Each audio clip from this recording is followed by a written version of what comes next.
Hello बच्चों, let's discuss this question. Seagulls excrete salts through which of the following option? Option A liver, B lungs, C urine and D nasal cavity. Question ये पूछ रहा है कि वो excrete कैसे करते हैं. So हमारा key concept होगा seagulls का excretion, right? आइए समझते हैं. सी बर्ड जो होते हैं उनका खुद का डीसैलिनाइजेशन सिस्टम होता है to deal with excess salt. तो seagulls have their own desalinization system. किस लिए होता है? To deal with excess salt. Point number 1.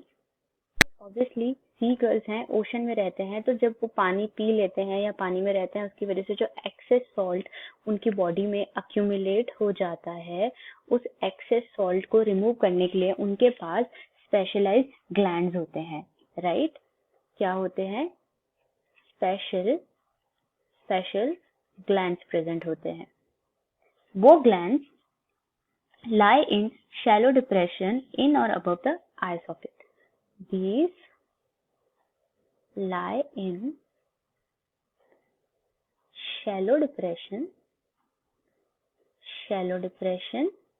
in or above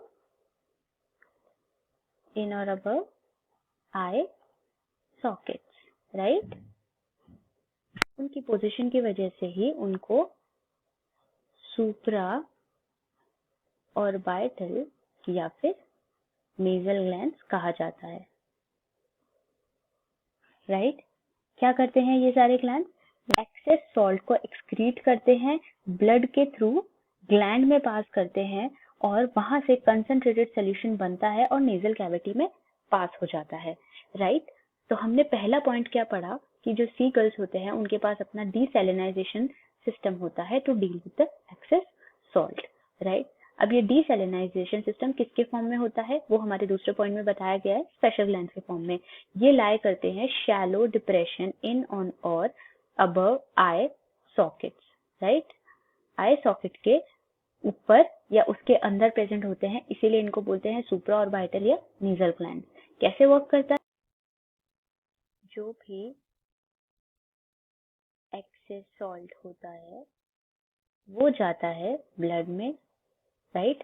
blood के थ्रू जाता है इन ग्लैंड्स में, ग्लैंड्स उनको कंसंट्रेटेड सॉल्यूशन में कन्वर्ट करती है और वहां से पास करती है डक्ट्स में, जो की जाती है नेजल कैविटी में, राइट? नेजल कैविटी में जाती है. नेजल कैविटी से लिक्विड फॉर्म में वो एलिमिनेट या एक्सक्रीट होती है. Excrete in liquid form, right? Liquid form में एक्सक्रीट होती है. कैसे एक्सक्रीट होती है? नॉस्ट्रिल्स के थ्रू नॉस्ट्रिल्स, राइट? और नॉस्ट्रिल्स में एक विगरस शेकिंग वॉइस आती है जिसको हम फोर्स स्नीजिंग भी कह सकते हैं. With vigorous shaking voice, also called forced sneezing, right? This is sneezing. So हमारा करेक्ट आंसर होगा D, nasal cavity. Let's discuss our other options too. Liver lipid से रिलेटेड होते हैं, lungs breathing and air function करती है और urine में mainly H2O and uric acid से डील होता है. इसीलिए हमारा करेक्ट आंसर है डी ऑप्शन. हमारा करेक्ट आंसर